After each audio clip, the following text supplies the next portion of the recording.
सो hey guys, good morning. मैं हूं अंकित। स्वागत करता हूं अपनी नई वीडियो में। तो आज हम एक नया टॉपिक देखने जा रहे हैं जो कि हमारे पुराने टॉपिक से कुछ रिलेटेड ही है। से लेट्स रोल द इंट्रो।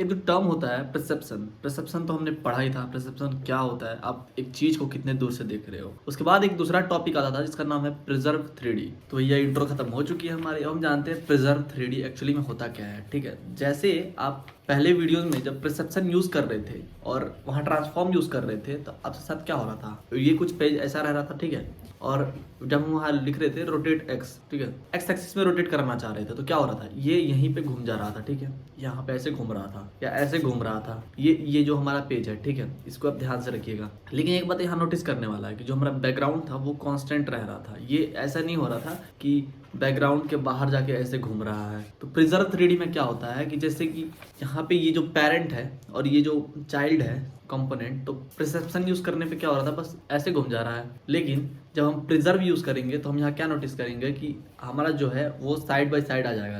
ऐसे मान के चलिए, ठीक है, एक दूसरे में ऐसे ऐसे हो गया है। जब हम इसको रोटेट करेंगे, लेट सपोज इस वाले को हमें रोटेट करना है, ये वाले को, तो क्या होगा, ये यहीं से ऐसे घूमेगा। तो ऐसे क्या होगा, आपको 3D लुक मिलेगा। ऐसे आप अब देख पा रहे हो पीछे भी जा रहा है। पहले क्या था, इसके अंदर ही जा पा रहा था। अब प्रिजर्व 3D से क्या हो रहा है, ऐसे जा रहा है। अगर हम ऐसे देख पा रहे हैं कि ठीक है चलो, अब जैसे कि हम यहाँ से देखेंगे सामने से तो क्या होगा, रुकिए मैं दिखाता हूँ आपको। ये वाली जो पोर्शन है, ये पेज और ये पेज, इसको हम एक पेज मानते हैं। ठीक है, ऐसे। और ये वाली जो पेज है, ये वाली और ये वाली, इसको हम अलग पेज मानते हैं। ठीक है, तो क्या होगा, एक्चुअली जब हमारा वेबसाइट खुलेगा ऐसे दिखेगा, यानी ये होगा पेज बी और ये होगा पेज ए। ठीक है, ये भी आता है पेज ए में और ये आता है पेज बी में। ये आप बात को ध्यान रखिएगा। तो क्या हो रहा है अभी कि जब हम इसको रोटेट कर रहे हैं तो क्या ऐसे रोटेट हो रहा है हमारे पास, कुछ ऐसे रोटेट हो रहा है। ये इधर जा रहा है, ऐसे कुछ क्लियर नहीं हो पा रहा है, मैं आपको अच्छे से बताता हूँ। पेज पे क्लियर नहीं हो रहा था इसलिए मैं पेन का यूज़ कर रहा हूँ। लेट्स, इससे हमें ज़्यादा समझ में आएगा। ठीक है, ये हमारे पास एक पेज है, एक हमारे पास ये पेज है। दोनों को मान लेते हैं कंटेनर। ठीक है, ये दोनों कंटेनर है। अब कंटेनर कैसे कर रहे हैं, अभी क्या है कि दोनों एक बराबर है, तो साइड बाय साइड जब खड़ा होगा पीछे वाला तो दिखेगा नहीं। ठीक है, तो क्या हो रहा है, एक दूसरे को ओवरलैप कर ले रहा है। लेकिन साइड छोटा बहुत बड़ा करे तो ये दूसरा बात है। लेकिन जब इसमें हम प्रिजर्व 3D यूज कर रहे हैं तो प्रिजर्व 3D में क्या हो रहा है कि बस यही यहीं पे घूम रहा है। यहाँ हम ट्रांसफॉर्म दे रहे हैं रोटेट एक्स अप्रॉक्स जितना भी डिग्री, 45 डिग्री। ठीक है, तो क्या हो रहा है कि ये जो एक्स है, ये एक्स है, ये पेरेंट कंटेनर है। तो क्या हो रहा है कि ये ऐसे घूम जा रहा है, बस यहीं पे, ये यहाँ पे घूम गया, ये यहाँ पे घूम गया, 45 डिग्री यहीं रोटेट कर रहा है। ये ऐसे तो नहीं हो रहा है कि जब रोटेट हो रहा है तो इधर जा रहा है, इधर जा रहा है। लेकिन क्या हो रहा है कि ये इस पेरेंट के अंदर ही रह रहा है, हमें बाहर जाने का इफेक्ट नहीं दिख रहा है। और ये प्रिजर्व 3D में क्या होगा कि जब हम इसको रोटेट करेंगे तो ये बाहर जाएगा। तो कोड करते हैं, उसे समझते हैं। तभी आ चुके अपने मेन पेज पे और वेब डेव करते हैं राइट क्लिक और उसको करते हैं ओपन विद कोड और यहाँ चलते एक फाइल बनाते हैं। इसके अंदर हम आके एक फाइल बनाते हैं डेट 32 के नाम से, और इसके अंदर हम नया फाइल बनाते हैं जिसका नाम है index.html, और एक और नया फाइल बनाते हैं जिसका नाम रखते हैं हम style.css। ये तो फोल्डर बन गया, इसको बनाना था हमें फाइल, तो इसको हम पहले डिलीट कर देते हैं। इस पर हमारे राइट क्लिक किए, न्यू फाइल किए, style.css। ठीक है, ये style.css और index.html के नाम से हमारे पास बन चुकी है फाइल है दो। इसको साइड बाई साइड कर लेता हूँ, इसको अभी इधर थोड़ा साइड कर लेता हूँ, इसको थोड़ा बड़ा, जिससे कि आप लोगों को दिखे। आई होप आप क्लियर दिख रहा होगा। और यहाँ हम देते हैं एक्सक्लेमेशन साइन, जिससे कि आगे हमारा बॉयलर प्लेट कोड। और इसके अंदर हम क्या करते हैं पहले CSS को लिंक, जो कि हम लोग लिंक CSS पे गए, ये हो गया हमारा लिंक। और इसके अंदर यूनिवर्सल सिलेक्टर यूज़ करते हैं, मार्जिन 0, पैडिंग भी 0, बॉक्स साइज को यूज़ करते हैं हम बॉर्डर बॉक्स। ये बॉक्स साइजिंग जो है बॉर्डर बॉक्स, एक्चुअली में ये क्या है, ठीक है, तो इसको ही मैं बताता हूँ। लेट सपोज कि ये आपने एक पेज बनाया, एक कंटेनर बनाया, ठीक है, उसके बाद क्या किया आपने कि इसमें एक बॉर्डर दिया। तो अब बॉर्डर से क्या समझे कि बॉर्डर इसके ऊपर कुछ लग जाएगा। तो बॉर्डर कैसे लगेगा, ऐसे नॉर्मल जब लगाओगे, बॉक्स साइजिंग बॉर्डर बॉक्स नहीं दोगे तो क्या होगा, बॉर्डर यहाँ पे आएगा, इधर आएगा और नीचे आएगा और साइड में आएगा। ठीक है, चारों तरफ आ गया बॉर्डर, तो क्या होगा, इसका साइज जो है वो बढ़ जाएगा। लेकिन हमें क्या करना है कि उससे क्या इम्पैक्ट पड़ेगा कि आप जो बगल वाला कंटेनर बनाए होगे उसमें थोड़ा स्पेस ले लेगा। इसके लिए हम क्या करते हैं, यूज करते हैं बॉक्स साइजिंग बॉर्डर बॉक्स। इससे क्या होता है कि जो हमारा बॉक्स है अब यहाँ पे नहीं, ये जो हमारा बॉर्डर है बॉक्स के अंदर लग रहा होगा, ठीक है। अब ये ऊपर नहीं नीचे लग रहा होगा, यहाँ पे लग रहा होगा, यहाँ पे आप इसको देख सकते हो, ठीक है। इस साइड में बाहर नहीं अंदर में लग रहा होगा। तो इससे क्या होता है, पैडिंग पे इफेक्ट करता है। जो एलिमेंट्स होते हैं वो थोड़े सिकुड़ जाते हैं, थोड़े छोटे हो जाते हैं, लेकिन ये जो हमारा कंटेनर होता है वो बड़ा नहीं होता है, ठीक है। तो इसीलिए हम यूज करते हैं by default box sizing border box. I hope ये टर्म भी आपको क्लियर हो गया होगा। ये सारी जो छोटी छोटी चीजें थी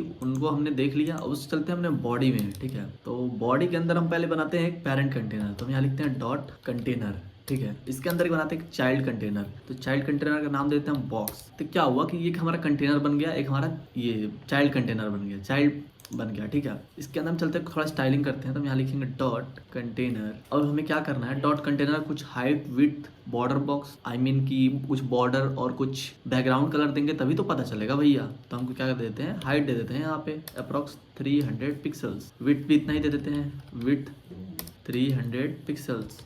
और थोड़ा इसका बॉर्डर दे देते हैं 2 पिक्सल सॉलिड ब्लैक। चलो भैया ये भी हो गया। उसके बाद थोड़ा इसका बैकग्राउंड कलर देते हैं BGC लिखते हैं। और अपने हिसाब से आप कोई भी पहले कलर ले लो, ठीक है। ये आप कलर ले लिए। अब यहाँ पे आओ, ये जो कलर का ऑप्शन दिख रहा है, कलर का जो बॉक्स दिख रहा है, इस पे आओ, राइट क्लिक करो या यहाँ पे आओ टच करो। यहाँ पे आपको बहुत सारे ऑप्शंस मिल जाएंगे। तो आप जो कलर लेना चाहते हो यहाँ से ड्रैग करके ले सकते हो। लेट्स सपोज मुझे ये कलर लेना है, ठीक है। ये कलर ठीक है कोई बात नहीं। चलो ये कलर ले लिया, हो गया। सेव करते हैं। चले अपने ब्राउजर पे देखें कुछ हुआ क्या। तो इसके लिए हमें क्या करना होगा, इसको लाइव सर्वर पे ओपन करना होगा। तो इसको हम यहाँ पे राइट क्लिक करते हैं, ओपन विथ लाइव सर्वर कर देते हैं। अभी क्या है कि हमारा बॉक्स बन चुका है। हम चाहते हैं थोड़ा इसको बीच में कर लेना, बीच में कर लेते हैं तो थोड़ा ठीक रहेगा। इसको मैं रिसेट करके 100% करता हूँ, ठीक है। और इसको मैं कर लेता हूँ बीच में। तो उसके लिए हम क्या यूज़ कर सकते हैं आपको पता होना चाहिए। या मार्जिन पैडिंग नॉर्मल दे देते हैं, उतना ज़्यादा डिस्प्ले फ्लेक्स वगैरह अभी यूज़ नहीं करेंगे क्योंकि हमें छोटा कंसेप्ट समझना है। कंसेप्ट से मतलब है, मार्जिन पैडिंग से थोड़ी मतलब है। यहाँ मार्जिन दे देते हैं अप्रॉक्स कितना का दे दें, 30 पिक्सल्स का दे देते हैं और सेव करते हैं। देखें थोड़ा ही दूर हटा है, इसको थोड़ा और बढ़ा लेते हैं, अप्रॉक्स 80 पिक्सल्स कर लेते हैं। यहाँ पे आया 150 पिक्सल करके देखते हैं। हम 200 पिक्सल इसको मार्जिन दे दिए थे। क्या हुआ कि ये बीच में आ गया है। अब हम चलते हैं जो हमारा चाइल्ड है इसको भी थोड़ा डिफाइन करते हैं। हम मार्जिन की जगह पे एक और चीज़ यूज़ कर सकते थे। यहाँ पे हम डायरेक्ट लिख सकते थे कि तुम टॉप से दे दो हमें अप्रॉक्स 50 पिक्सल्स। उसके लिए हम पोजीशन भी डिफाइन करते हैं। आप पोजीशन कर देते हैं रिलेटिव और यहाँ डिफाइन करते हैं हम टॉप से 50 पिक्सल्स। क्या हुआ कि टॉप से 50 पिक्सल्स नीचे आ गया। और यहाँ पे हम एक और चीज़ कर सकते हैं, यहाँ कर सकते हैं हम लेफ्ट से कर दो तुम हमें 100 पिक्सल्स। हाँ कुछ ऐसा आ रहा है, ठीक है। तो मार्जिन से भी कर सकते हैं और पैडिंग से भी ये पोजीशन से भी कर सकते हैं। तो हम यहाँ भी 200 और यहाँ भी 200 दे देते हैं क्योंकि हमें चाहिए थोड़ा बीच में। तो यहाँ पे आ चुका भैया हमारा। अब इसके बाद हमें क्या करना है, अब हमें करना है डिज़ाइन अपने चाइल्ड कंपोनेंट को। यहाँ डॉट बॉक्स लिखते हैं और इसके अंदर हम चलते हैं, सेम चीज़ दे देते हैं, ठीक है। सेम जो यहाँ से उठा के यहाँ कॉपी यहाँ पेस्ट कर दिया। लेकिन यहाँ जो बैकग्राउंड कलर उसको चेंज करना ना होगा, नहीं तो फिर हमें पता कैसे चलेगा कि कौन सा वाला है। हाँ मैं ब्लू कर लेता हूँ, ठीक है, ब्लू रख लेता हूँ बैकग्राउंड कलर, ठीक है। यहाँ पोजीशन को हमें एब्सोल्यूट करना होगा तभी तो ओवरलैप करेगा, एब्सोल्यूट, ठीक है। सेव किया, चलते हैं। लेकिन ये यहाँ आ रहा है, क्यों यहाँ आ रहा है, क्योंकि हमें यहाँ से टॉप भी हटाना होगा। टॉप हटाते हैं, सेव किया, यहाँ आ गया। और ये भी हटा देता हूँ मैं, इसको हटाया, सेव किया, एकदम ऊपर आ चुका है। क्योंकि ये जो चीज़ें होती हैं अपने पेरेंट से सारी स्पेस ले रही होती है। मेरे दिमाग से थोड़ा सा स्लिप हो गया था, लेकिन कोई बात नहीं। अभी क्या हुआ है कि ये जो चीज़ें हैं इस पे आ चुकी हैं। अब यहाँ पे मैं क्या ट्रांजिशंस प्रॉपर्टीज़ को यूज़ करता हूँ। यहाँ पे मैं पहले इसको डॉट बॉक्स को हॉवर करता हूँ, डॉट बॉक्स, और इसको देता हूँ हॉवर।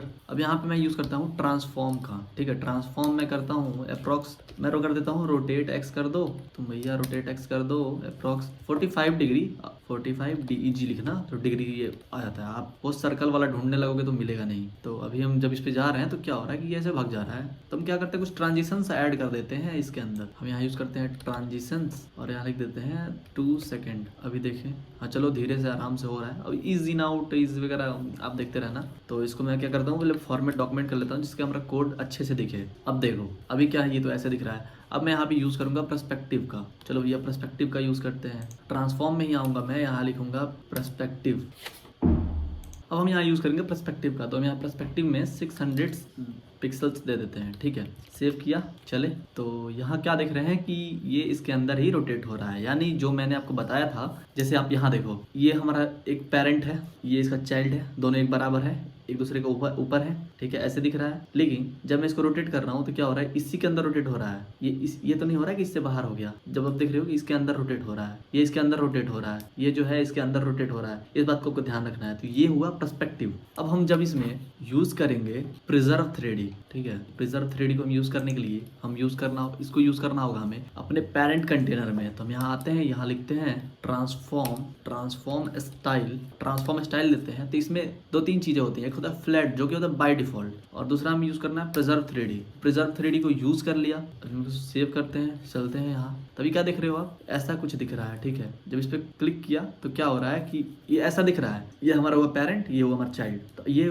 ऐसे दिख रहा है जब हम इधर से देख रहे हैं। तो अब क्या हो रहा है, जब इस पर हॉवर कर रहे हैं ऐसे रोटेट हो रहा है। तो क्या हुआ कि ये जो ऊपर का एलिमेंट है बाहर का, ये तो दिखेगा, बस नीचे वाला ना यहाँ पे आएगा। जैसे आप देखो यहाँ पे नीचे का थोड़ा सा उठा है इधर से, तो यहाँ से हम देख सकते हैं इस चीज को, फिर यहाँ पे पूरा चीज देख सकते हैं, लेकिन इसके जो पीछे का पार्ट है वो नहीं देख सकते हैं। वही मैं क्या करूँ, इसको थोड़ा रोटेट कर दूँ वाई डायरेक्शन में। तो इसको मैं क्या करता हूँ, यहाँ पे एक और प्रॉपर्टी लगाता हूँ और यहाँ पे बस x को हम y कर देते हैं। सेव किया, चलो ये ऐसे हो गया। तो हमें इसको क्या करना होगा, ऊपर यूज करना होगा, हमें इसको पेरेंट में यूज करना होगा। तो हम इसको पेरेंट में लेके आ गए, सेव किया। अब देखो अभी ये कुछ ऐसा है, ठीक है। अभी हम इसको साइड से देख रहे हैं, अभी रोटेट y कर दिए तो यानी थोड़ा हम साइड से देख रहे हैं, ठीक है। तो इसको हम सेव करते हैं ऐसे। जब इसमें जाकर हॉवर करते हैं, देखो ऐसे नॉर्मल, देखो नॉर्मल ऐसे दिख रहा है हमें। जब इसमें जाकर हॉवर कर रहे हैं तो क्या हो रहा है, ये जो हमारा पेरेंट है वो ऐसे रह रहा है और जो हमारा चाइल्ड है वो ऐसे निकल रहा है, ऐसे हो रहा है, ठीक है। यहाँ पे आप देख सकते हो इसका जो बैकग्राउंड में है वो आपको दिख रहा होगा, यानी कि ये जो है ऐसे जा रहा है, ऐसे